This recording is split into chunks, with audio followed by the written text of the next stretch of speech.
So you've done all the hard work. You've mapped out the threats, you've assessed your vulnerabilities, and you've got this amazing cyber risk management plan. But let's be honest, right now, it's just a document. Today, we're going to talk about how to turn that plan into a project, and that project into real, actual protection. You know, the famous architect Frank Lloyd Wright wasn't talking about cybersecurity, of course, but this quote, it's just perfect for what we're doing. A plan is really just a belief. To make it real, to make it happen, you need a structured, proactive way to turn that belief into something solid that actually keeps your organization safe. And that's the million-dollar question, isn't it? There's this huge gap between having a great plan on paper and having effective security controls actually working in the real world. That's where so many organizations get stuck. So this explainer is all about building a bridge over that gap.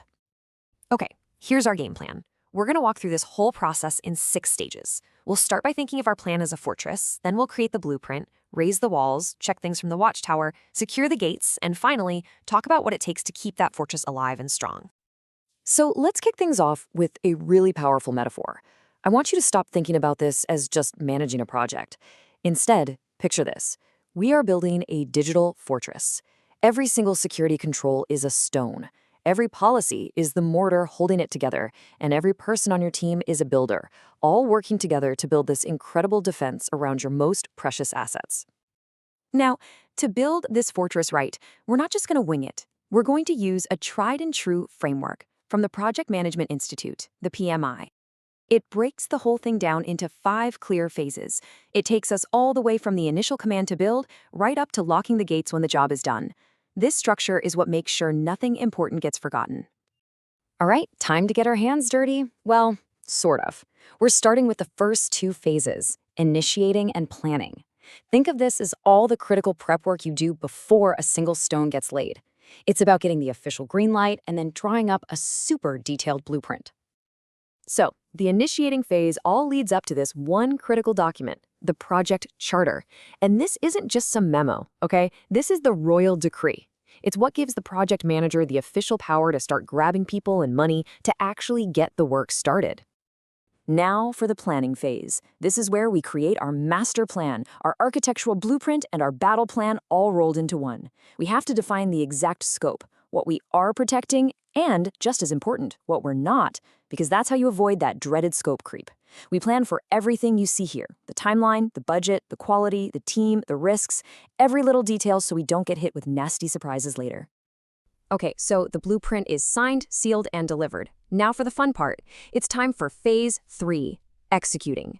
This is where the plans stop being just paper and start becoming reality. The project manager gives the signal, and the teams get to work raising the walls of our digital fortress. This phase is all about action. It's boots on the ground. We're talking about the coordinated effort of actually deploying new firewalls, setting up endpoint protection, training people on how to spot phishing attacks, all of it. The project manager's job is basically to be the orchestra conductor, making sure all these moving parts work together in perfect harmony. And this brings up a really crucial point. Quality isn't something you just bolt on at the end. Nope. Quality assurance is happening constantly, all the way through the execution. It's kind of like a master stonemason checking every single stone as it's laid, instead of waiting until the whole wall is built to see if there's a crack. Now, here's something you gotta remember. While the builders are down on the ground, laying stones and mixing mortar, there's another really important job happening at the exact same time. This is phase 4, monitoring and controlling. You need someone up in the watchtower keeping an eye on the big picture. This really breaks it down perfectly. While the execution team is doing the work, the monitoring team is tracking the work. They're constantly measuring what's happening against what the original blueprint said should happen. They're watching the clock, they're watching the money, and they're spotting any little deviations before they can turn into massive problems.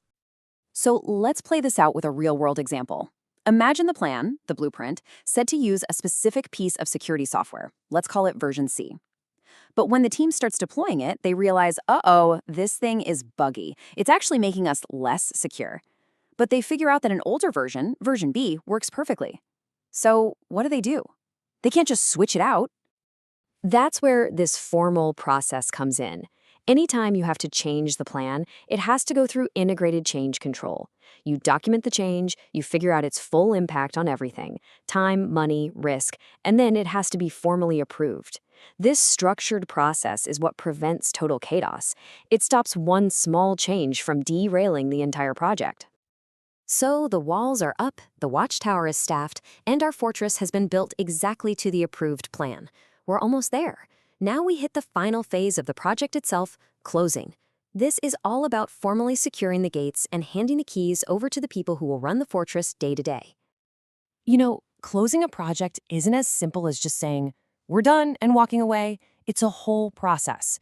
You have to get official sign-off from all the key people, you close out all the contracts with your vendors, you archive every single document for the future, and, this is so important, you do a review to figure out what went right and what went wrong so you can learn from it for next time.